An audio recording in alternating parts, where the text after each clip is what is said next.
Banyak riwayat dari orang-orang sufi. Nabi Ibrahim itu pernah ketemu orang Majusi. Beliau terkenal sakhok, terkenal sakhian. Ketika ketemu orang Majusi, ya Ibrahim, saya ini sehari saja ngasih makan saya. Kamu kan tukang ngasih makan orang. Terus, ya tapi bisarti antus lima, kamu harus Islam. Fakihnya Nabi Ibrahim adalah, kalau saya menolong dia berarti nolong orang kafir. Setelah orang itu lewat, berlalu karena Nabi Ibrahim gak mau hormat, Allah memberi wahyu ke Nabi Ibrahim. Kenapa ya Ibrahim tidak kamu terima 1 hari, kamu kasih makan 1 hari? Ya karena dia Majusi. Kata Allah, dia umurnya berapa? 60 tahun. Tanyakan, pernah kelaparan kan hanya hari ini? Iya ya Allah. 60 tahun dia kafir tak kasih makan. Minta kamu sehari aja kok gak boleh. Akhirnya Nabi Ibrahim dipanggil orang Majusi, sekejar dipanggil. Ayo tak kasih makan 1 hari. Kok kamu sekarang jadi baik? Habis ditegur Tuhan. Terus kata, ahakada yu'amiluni, apa seperti itu Tuhanmu mengu'alamalai saya? Ya na'am. Akhirnya Islam orang Majusi. Jadi itu lagi-lagi ilmu. Jadi yang dikatakan ilmu itu satu teori atau kalimat atau apa saja yang menjadikan kita ini pakem. Meskipun pakem itu kadang sulit diterima orang-orang khusyuk. Orang khusyuk itu ya nyun sewu ada sisi nakalnya. Makanya Mbah Mun sering kayak jargon masyhur. Zada khusyuan, zada jalan, tambah khusyuk, tambah bodoh. Bukan bodoh dengan makna salah itu enggak. Memang kadang terus anti ilmu. Misalnya gini, ini contoh yang karena saya ini mengkhidmati ilmu, saya beri contoh yang urusan ilmu. Ada orang sujud diinjek orang fasik, kepalanya diinjek orang fasik. Terus si orang yang sujud tadi ini ada di Sahih Muslim, juga ada di Ihya. Wallahi la yaghfiru wa laka. Pakai sumpah, wallahi la yaghfiru wa laka. Allah langsung mewahyukan ke Nabi fi hadzal zaman, fi tilka zaman atau fi dzalika zaman. Man dzalladzi yata'alla alayya alla aghfira li fulan qad ghafartu lahu wa ahbattu amalak. Katakan ke orang itu, siapa yang mencatut nama saya yang hanya berstatus tidak memaafkan. Itu enggak fair. Saya ini Tuhan kok bisa yaghfir, bisa yu'adzib. Kok sifat saya tinggal 1 yu'adzib, itu gimana? Dicatut separuh itu Allah tidak terima. Tapi kalau kita baca Quran, saya ini sama orang fasik ya benci. Saya ini orang soleh, setidaknya pura-pura soleh lah. Karena di depan para kiai.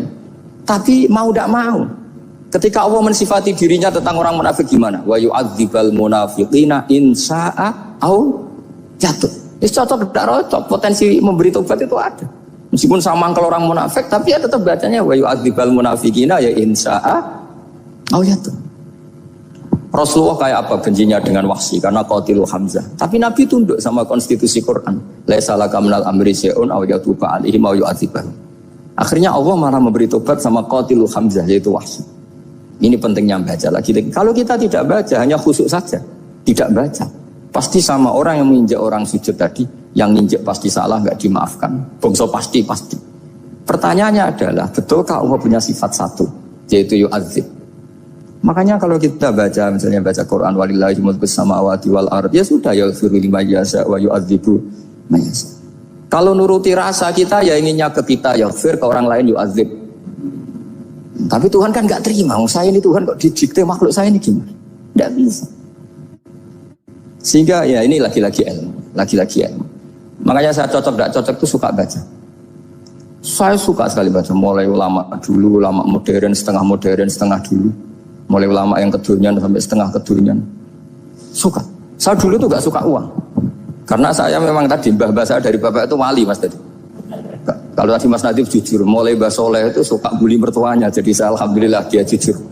Jadi Mbah Soleh itu menantunya Raden Asnawi. Itu ya bully-bulian sama ini, terus ditiru beliau ini.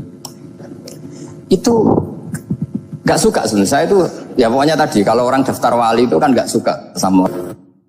Karena mereka nangis ketika Allah ngendikan wa aqridu atau ayat-ayat anfiku, atau orang baik disifati wa aqridu wa qardan hasanah. Itu hadal khitab li ahlil jiddi was sarwah. Ini khitab untuk orang kaya. Kalau isin Gusti jenengan nampen ngongkon infak kok kalau diinfaki. Jenengan nampen ngongkon ngamal kok kalau di ngamali. Jadi maka yuhibbunal mal, mereka tidak suka harta. Walakin liyanalu ladzatal khitab bil infak, dan itu harus kaya dulu untuk bisa infak. Jadi itu uniknya. Akhirnya Syekh Imam Sa'roni Penting juga kaya. Jadi wali untuk suka harta itu nunggu diperintahkan Allah. Alhamdulillah kita enggak, sudah wali dulu karena sudah senang harta wali. Jadi kayaknya keren kita dibanding wali-wali itu. Artinya wali itu tahu pentingnya harta setelah jadi wali. Kita alhamdulillah mulai kecil sudah tahu pentingnya harta. Kayaknya kita lebih wali. Imam Syafi'i itu dulu gak suka sama orang kaya. Saya berkali-kali ceritain. Karena dia dididik Sufyan As-Tsauri, Sufyan bin Uyainah. Tapi ketika ketemu Imam Malik itu kaya raya. Meskipun dia hidupnya sederhana, tapi kaya raya. Pas beliau mau, Imam Syafi'i dia agak-agak sopan kalau sekarang tanya, setelah jenengan ilmu yang saya harus ambil siapa? Kata Imam Malik, yang sealim saya itu sudah meninggal Abu Hanifah, tapi muridnya masih, namanya Muhammad bin Hasan Asy-Syaibani. Kamu datang ke sana. Malam itu Imam Malik dikasih uang 500 dinar. Padahal 1 dinar itu 4,25 gram, bisa dihitung tentang berapa ratus juta. Terus separuhnya dikasihkan Imam Syafi'i. Nah, tidak kasangoni. Pagi-pagi diajak ke Baki. Dulu Baki itu ada kafilah rental unta. Mana kafilah yang mau ke Irak? Kita. Ya sudah ini antar, tak bayari. Diantar Imam Syafi'i. Diantar ke Imam Muhammad bin Hasan Asy-Syaibani di Irak. Itu ketemu Muhammad bin Hasan Asy-Syaibani pertama itu apa? Beliau itu kalau ngitung uang di meja. Emas-emasnya di meja, uangnya dolar semuanya di meja. Tambah kaget, ini saya sama Imam Malik ingkar, ini malah lebih parah lagi. Kata Muhammad bin Hasan Asy-Syaibani, "Atajabu min hadza." Kamu kagum dengan ini, merasa aneh? Iya. Ya sudah, ini tak kasihkan orang fasik, tinggo demenan, tinggo judi. Jangan, jenengan saja. Kalau jenengan kan orang soleh dipakai kebaikan, berarti orang soleh boleh kaya. Angsal-angsal kan besar. Semenjak itu Imam Syafi'i kebablasan. Sampai fatwa kiai fakir itu haram. Kiai bisa bikin rumah bagus, bikin rumah jelek, haram. Puasa al-Islam ya Allah wala yulal. Nah lagi-lagi kebetulan kita sebelum ngaji Imam Syafi'i sudah seperti itu. Jadi ini justifikasi. Lagi-lagi itu ilmu. Saya ulang lagi-lagi itu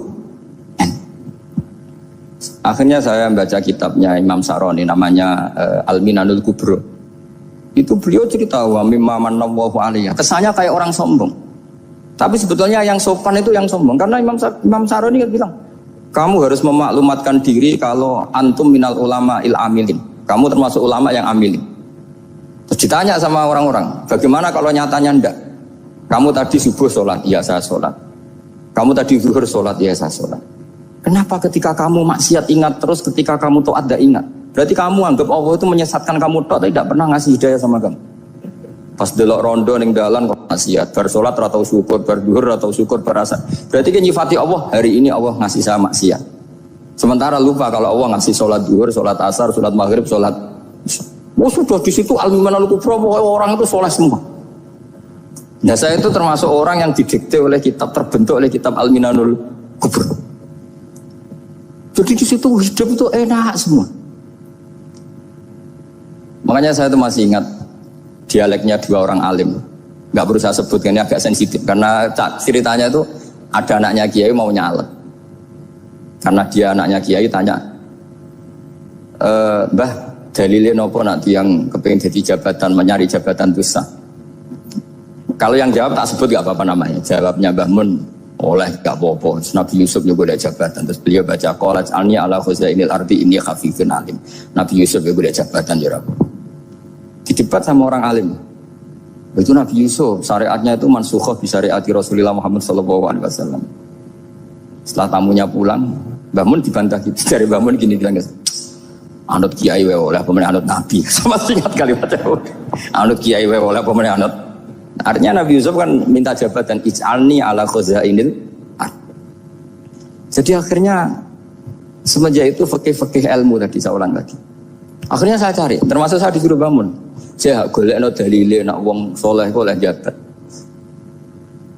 Hatin gue, wong dalil kok diorder saya ya sempat. Ternyata saya cari-cari ya tadi am yahsudunan nasa alama atahum wa min fadlillah faqad ataina ala Ibrahim alkitab wal hikmata wa atainahum mulkan azim. Keluarga Nabi Ibrahim di antara sifat yang disebutkan Allah adalah dikasih mulkan azim. Sebab itu akhirnya kiai Indonesia itu mazhabnya Syafi'iyah semua. Politik ya kerso, jabat ya kerso, proposal ya kerso. Maksud saya ini yang menyelamatkan ilmu. Kalau orang khusyuk pasti gedeng. Kiai kok gelem proposal, kiai kok para pejabat. Tapi orang ilmu setuju. Nah saya nggak tahu setujunya itu bawaan ilmu apa bawaan nafsu tadi itu yang mulai saya data. Nah kalau saya kan bawaan ilmu saya baca. Itu bedanya saya dengan Mas Nadif jadi bawaan baca. Karena kemarin saya dibully habis-habisan di Kudus. Saya tidak punya kesempatan bicara di menantunya Neng Mu'ah ya. Wah ini kurang ajar betul orang ini kata saya. Tapi saya nyari sisi positifnya. Kalau saya dibully kan saya madlum. Orang madlum gampang jadi wali.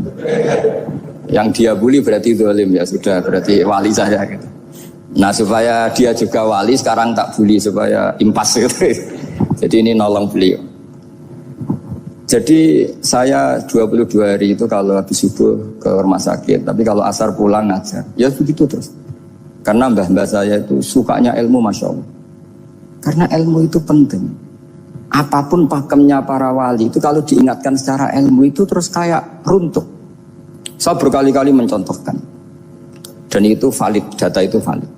Sufyan bin Uyainah itu orang yang khusyuknya Masya Allah. Gurunya Imam Syafi'i, gurunya Imam Malik. Itu beliau menceritakan dalam kitab Hilyatul Auliya. Nabi Isa itu senengannya itu ceria sekali. Nabi Yahya itu senengannya bersengut, abusan, suka kayak takut akhirat, takut penyakit. Tapi bukan takut corona, enggak ya jelas kan.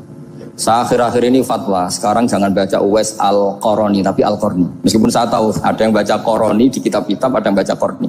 Tapi sekarang wajib dibaca Al-Qarni sementara. Sekali dibaca Al-Qarani itu nisbatun ilah. Iya, jadi makanya ini untuk sementara dibaca, ngikuti yang baca Uwais Al-Qarni. Meskipun di sarah-sarah apa bifathir ra' wakila bi sukun sudahlah sekarang harus ijma dulu Al-Qarni ya, karena kalau Al-Qarani itu akhirnya Nabi Isa ditegur sama Nabi Yahya. Mali aroka dohikan ka'annaka ta'manu min makrillah. Saya melihat kamu kok suka tertawa, seakan-akan kamu merasa aman tidak kena azabnya Allah. Nabi Isa akhirnya balas tanya, Mali aroka abisan ka'annaka tai'asu min rahmatillah taknatu min rahmatillah. Kowe mbesengut wae koyo dunia orang rahmat, anane corona atok. Padahal ya ono mangan, ono guyon, ono nikmat. Dan itu figur besar, akhirnya kita tahu.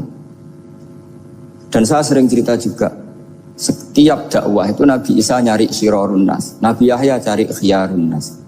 Tentu alasan Nabi Yahya gampang, berteman orang baik itu baik lah, nyaman, terus akibatnya juga baik. Nabi Yahya enggak. Limada tanzilu ala syirarin nas. Kenapa kamu singgahnya ke orang-orang yang buruk? Ana tabibun udawil mardo. Saya ini dokter, tentu menyembuhkan yang sakit. Akhirnya terus di Indonesia banyak kiai yang kancanan orang fasik ya banyak. Tapi ya tentu yang benar itu yang mensolehkan yang fasik. Yang mesti salah yang menjadi fasik karena ketularan yang. Tapi itu lagi-lagi apa? Ilmu yang bisa menjadikan kita percaya itu ilmu. Saya tuh suka sekali baca kitab yang berbeda. Saya sekarang baru belajar kitab orang-orang Hanafi, orang-orang Maliki. Saya kemarin dikirimin hadiah oleh keluarga Pak Kures. Ada tanda tangannya Pak Kures dari Habib Ali, dari keluarga beliau. Ciri kitab namanya itu Sarah Bukhari, yang dikarang orang India, orang modern, Anwar ya, Kiai Anwar Shah, orang-orang India ya orang sekarang. Itu beliau termasuk mujaddid kalau dalam perasaannya orang India. Mensarai Bukhari ya, kira-kira sanadnya Sayyid Muhammad ke beliau itu 3 atau 4. Beliau termasuk orang-orang yang bisa membentuk India seperti itu. India kan banyak syurahul hadis, termasuk Waliullah Ad-Dahlawi, terus Syekh Yusuf Al-Kandahlawi, banyak lah saya. Itu beliau cerita di kitab-kitab itu bahwa ilmu itu harus diungkapkan. Terus beliau cerita banyak tentang kewalian. Sampai dalam cerita kewalian itu unik. Dan terus kayak jadi wali itu gampang sekali. Ya diantaranya itu wali itu mau modal rasido. Sab'atun yudhilluhum wa fi dhillihi yawma la dhilla illa dhilluh. Itu diantaranya itu wa rajulun da'athu imra'atun dhatu jamalin wa mansibin faqala inni akhafu. Mau modal gak sido. Wis dijak wong ayu menarik muni ra gelem. Modal ra gelem iku iso dadi wali. Iku yudhilluhum wa fi dhillihi yawma la dhilla. Ya. Nah, masalah kita ora digelemi lah itu masalah. Itu sangat. Jadi gampang sekali dalam kitab Al-Minanul Kubra. Dan kalau baca itu enak. Misalnya gini, Tentu masa lalu kita yang buruk itu tidak diceritakan orang lain. Dan itu kadang karena gengsi. Tapi kalau melihat hadisnya Nabi itu gampang sekali. Kullu ummati mu'afan ilal mujahirin. Umatku semua itu dimaafkan kecuali yang memperlihatkan salahnya dosanya. Jadi nggak boleh kalau sampean sekolah nggak naik kelas cerita anaknya. Kalau saya dulu nggak naik kelas, kalau punya utang koperasi nggak pernah bayar, nggak boleh cerita seperti itu. Kalau ditanya, bapak dulu pinter nggak? Oh pinter sekali. Harus bilang gitu, pinter sekali. Pernah ranking, ranking sekali sudah nggak apa-apa itu. Meskipun dengan makna yang lugawi ya. Saya dulu iskal. Kan Nyun Sewu saya ini sering diparani orang yang mau tobat tercerita, saya dulu sering main perempuan, sering mabuk, tapi sekarang saya mau tobat gini-gini. Karena ini orang awam, tak terima. Tapi saya bilang gini, kamu jangan cerita ke anak kamu. Terus dia cerita, tapi kan saya harus jujur. Karena ilmunya dia baru, kalau jujur itu penting gitu. Terus pokoknya menurut kula ora oleh cerita, pokoknya ora oleh cerita. Ya guys, oke. Setelah itu saya nyari-nyari sarah, termasuk kitab itu. Kok bisa orang yang tidak mujahirin, orang yang menutupi salahnya malah dimaafkan, yang cerita jujur pernah salah malah tidak. Sangat bener. Misalnya seorang bapak cerita, cuma mau disini nak pacaran tak ambung. Misalnya, anaknya mesti suatu saat kan dia puber, mesti nak ngambung niru bapak ya. Nah kalau yang cerita itu ribuan atau jutaan, cuma zaman yang pondok itu rezekiku kombodoni, kan terus jadi syariatun mutabah. Apalagi yang cerita ini ternyata jadi kiai, ternyata gitu ya tetap jadi kiai. Jadi kalau pura-pura soleh di rumah, pura-pura soleh, seakan-akan di pondok tidak pernah kodok, tidak pernah setor meluntir, tidak pernah apa kan? Katanya, lalu lucunya, oke itu alasan. Alasannya Imam Ghazali itu paling masuk akal. Ini saya cerita, ila aliman barokahnya baca Imam Ghazali. Fa inna Allaha ta'ala yakrahu zuhurul ma'asi. Wa min asbabi zuhur adalah al-mujahar. Karena Allah itu gak suka maksiat itu begitu kelihatan. Dan awal dari kelihatannya maksiat adalah semua orang cerita. Akhirnya maksiat dianggap biasa saja. Jadi kalau semua orang cerita zaman mondok nakal itu akhirnya semua orang yang nakal. Oh itu niru kiai ini karena ini niru kiai. Kan repot. Tapi kalau semua kiai sok suci atau suci betul, dan semoga ya suci betul, kan yang maksiat yang mau maksiat ini nggak punya alasan karena masternya nggak pernah maksiat. Meskipun sebagian yang sultan nggak pernah konangan, tapi nggak tahu pokoknya yang penting seperti itu. Itu hebatnya konsepnya. Saya dulu ya eskal loh. Kok? Ya tadi kullu ummati mu'afan illal mujahirin. Saya dulu eskal kan. Tapi setelah baca Ihya kata Imam Ghazali, karena Allah itu enggak suka zuhurul ma'asi. Allah enggak suka kalau maksiat terlalu muncul. Dan termasuk sebabnya muncul adalah setiap orang jujur menceritakan masa lalunya. Sebab itu kita sebagai orang Islam yang entahlah istilahnya apa, kalau istilahnya Mas Nadib Islam Nusantara atau moderat macam-macam lah. Saya termasuk orang yang sebetulnya ingin gak setuju, bukan karena menentang. Nanti ngapalkan firqahnya kebanyakan, 72 aja ngapalkan banyak ditambahi Islam Nusantara, Islam moderat, Islam garis apa lagi itu?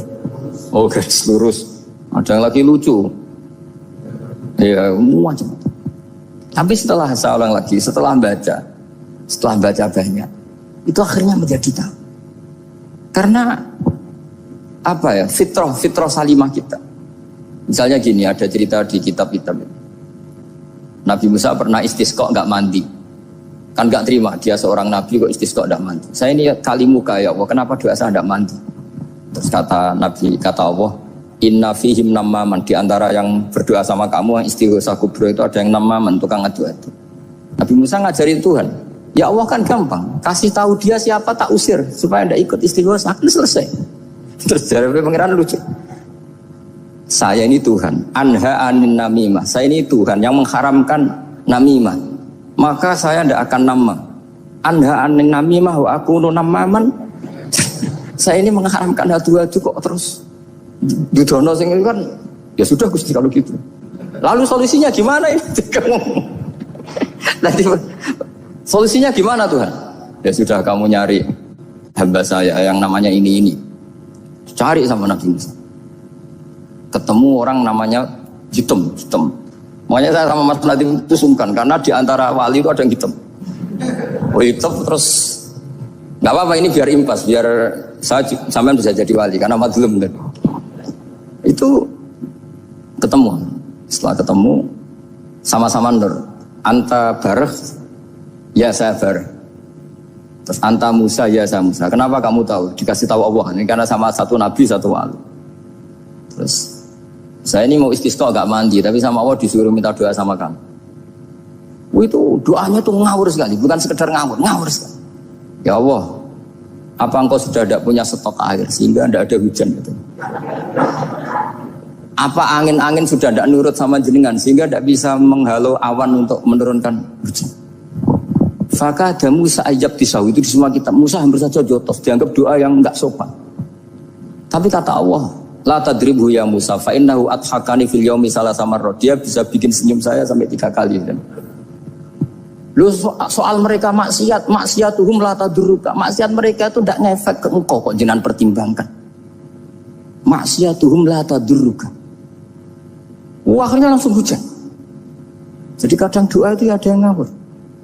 Maksiatuhum, makanya saya itu kadang berani berdoa Indonesia aman. Secara fikih ya kadang kok nak gak ono apa-apa sing maksiat meneh. Kadang yo mikir.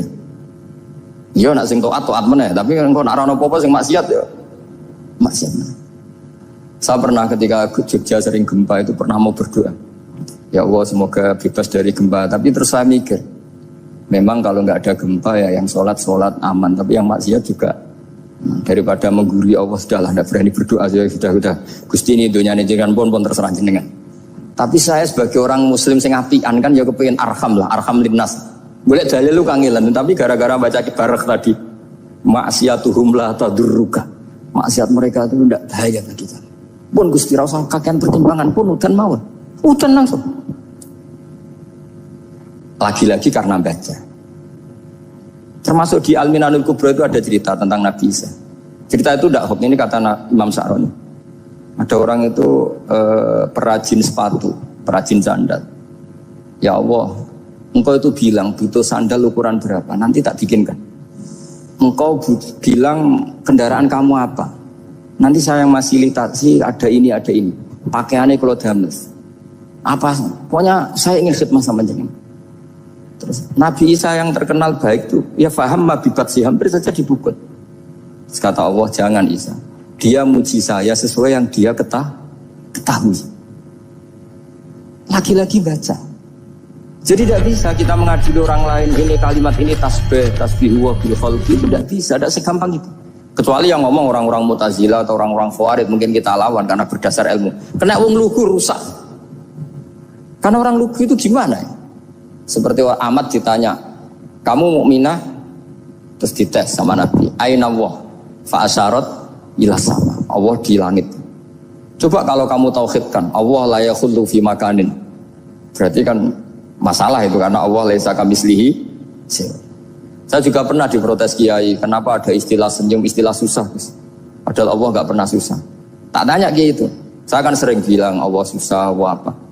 Gus, kok gitu, padahal Allah kan tidak pernah. Tak tanya, kamu hafal Quran? Tidak.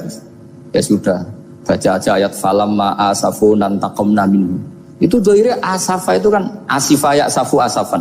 Diikutkan wazan afala berarti asafa yuksifu. Berarti kayak dengan ata lah. Ya ata ya'ti ityanan, kalau ingin wazan afala kan ata yu'ti ita, sama dengan falamma asafu mongko sumangsani gawe susah sapa Fir'aun wa kaumu. Nah ini ingsun. Fir'aun mari ribet, mari aku susah. Aku pengiran jadi tandingi. Intaqamna minhum kata aku. Akhirnya dia itu bilang, jebule ning Quran yo ono istilah Allah susah.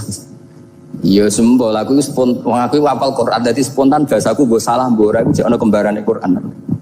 Sampeyan masih khusyuk ora hafal Quran akhirnya yo ngene iki kata saya. Akhirnya jebule ilmu itu penting, wis suwe nah ilmu itu penting kata saya. Jadi ini lagi-lagi illa aliman au mutan. Jadi saya tuh dapat barokahnya ilmu. Saya sebagai manusia ya takut mati, tapi tadi kalau kadang-kadang melihat mati itu rohah min kulli syarrin. Kita ini meskipun nyun sewu sekarang tidak zina, tidak korupsi, potensi itu tetap ada. Dan yang bisa mengakhiri potensi itu apa coba? Al-maut. Sehingga Nabi ngajarkan kita itu gampang sekali dalam beragama. Ij'alil hayata ziyadatan li fi kulli khairin wal mauta rohatan li min kulli syarr. Lagi-lagi ilmu yang menyelamatkan kita itu ilmu. Sehingga Umar bin Abdul Aziz ketika mau meninggal, semua keluarganya nangis. Dia tanya, kenapa kamu menangis? Karena engkau mau meninggal. Memangnya setelah saya meninggal mau kemana? Ila Rabbin Karim, ila Rabbin Rahim. Jadi segampang itu untuk melihat. Nah, tapi kalau kita tidak baca, seakan-akan wah mati ngeri nak mlebu neraka piye. Seakan-akan di alam sana hanya ada neraka. Padahal anak indadzoni abdi. Daripada nganggep neraka masalah atau eling pangeran ini.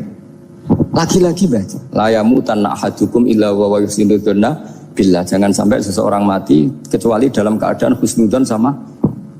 Saya tuh masih ingat Gus Yagi pas Bapak gerah itu tak antar ke Karyadi di Semarang. Itu mau kapundhut itu cek guyon. Jong ape mati mbok gawe ning hotel karena di pavilion. Sebelum mau kapundhut cek donga khataman Quran, baca sabbahat khataman. Terus tak khataman Quran, terus rasa nangis aku husnul khotimah ya terus kapundhut. Terus kok enak maksudnya santai maksudnya enggak ya relax aja. Seperti Mbah Mun itu dulu saya tuh ya aku bela wafati sering ketemu. Ya ada hanya saya tentu banyak orang sering ketemu beliau. Jawabnya Mbah Mun, "Cung, aku nak mati Selasa berarti aku wong alim. Nak mati Jumat berarti aku wali." Kok penak kabeh. Saya sebenarnya ingin tanya, nak Setu Mbah Tahat men. Tapi kok potongannya ora pantes itu jadi.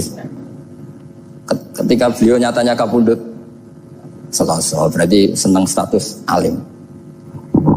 Artinya orang-orang dulu itu Imam Ghazali lebih parah lagi. Ya saya yakin ya semua orang Islam mati itu baik. Imam Ghazali lebih parah lagi. Itu beliau kapundhut. Itu orang yang perjalanannya 3 hari itu sudah datang semua. Sore beliau beli kafan. Terus beliau bilang ke adiknya, saya nanti kalau mati yang imami orang ini. Jangan makamkan saya sebelum diimami orang ini. Dulu udah ada WA-nya Mas Nadim, udah ada grupnya. Itu ketika beliau sudah beli kafan habis sholat subuh, alayya bil kafni, kafan saya bawa sini. Dikasihkan sama adiknya. Ya Allah, ar-ridho bil intiqal ilal malakil. Jadi saya sudah ridho kalau ketemu engkau. Terus kapundhut. Adiknya bingung karena orang yang ditunjuk itu harus 3 hari perjalanan. Ternyata datang semua terus. Kok kenapa engkau datang? Ghazali wis tondo aku ini 3 dina yang lalu. Jadi aku langsung harus perjalanan. Pamit gitu. Lalu kubu sebelah ini cerita Mas Nadi yang tukang tukaran sama kubu sebelah itu Mas Nadi. Kalau saya ini orang baik gak suka tukaran masih orang baik. Yang aku orang baik itu penting cara kita Al-Minanul Kubra karena kalau ngaku orang elek berarti kenangannya Allah sama kamu itu bikin elek, tidak bikin baik. Itu cara pikiran Imam Sa'roni dalam Al-Minanul Kubra. Kamu kan boleh mengatakan saya habis makan, habis minum. Artinya apa? Kamu habis dapat nikmat. Kamu harusnya juga bilang saya habis ngamalkan ilmu, saya habis dapat hidayat. Wong tadi kamu ya sholat subuh, kamu ya baca Quran. Susah opo sing ngakoni tahu apik dari Imam Sa'roni gitu. Senengane kok kalau mau bermaksiat berdelok wong wedok. Memangnya Allah mau amalah mbek kowe mau elek tok atau mau amalah apik? Ini rada provokator, tapi ini cerita ilmu, Makanya saya kenapa tetap hormat Mas Adib karena provokator meskipun itu asli, enggak karena baca. Kalau ini asli memang suka sombong memang asli. Tapi apapun itu kan tahu neng Mesir. Jangan-jangan bacanya itu. Saya baca kitabnya dia ke makomnya Imam Sa'roni kan orang pernah ziarah. Makanya potensinya seperti itu. Jadi saya terus dulu saya itu nih Gus Yagi, bapak itu SK. Bapak itu seneng kancanan wong mlete timbang sopan. Saya dulu ya SK. Bapak itu kancanan wong mlete itu. Suatu saat bapak wafat, si pendereknya bapak yang mlete ini tak kancan. Marah tuh orang. Marah. Mulai terus. Tangan-tangan bener wong mlete. Jadi kalau tak tanya, mau sarapan Mbah wongnya sepuh. Oh wis lho Gus, esuk-esuk wis kudu sarapan wajib. Wis rokok, oh wis. Ternyata dia lebih gampang ngitung nikmat. Kok gak kerja Bang? Aku nang masjid di 10.000 kon ngino wong kerja ora usah di 10.000 wis raja iso mangan iso ngombe. Lha opo ngamul wong liya? Kan kok bener sesuai. Sementara sing sopan kurang ajar. Mbah mun mangan. Wis ngenteni kerja angel kabeh mboten panen men ngenes. Kaya Allah ora tau mar. Aku akhirnya paham. Oh mungkin karena ini Bapak. Jadi akhirnya sesuai wae ora pati. Kancanan wong sopan-sopan. Akhirnya kancanan Mas Nadif kan gitu ceritanya. Ternyata orang sopan ya kacau juga mau eling sisi panen akeh tak tahu Mbah panen kathah mboten Gus namung meniki pokoke meluh terus. Jadi makanya ini kan apa-apa kalau berlebihan itu repot.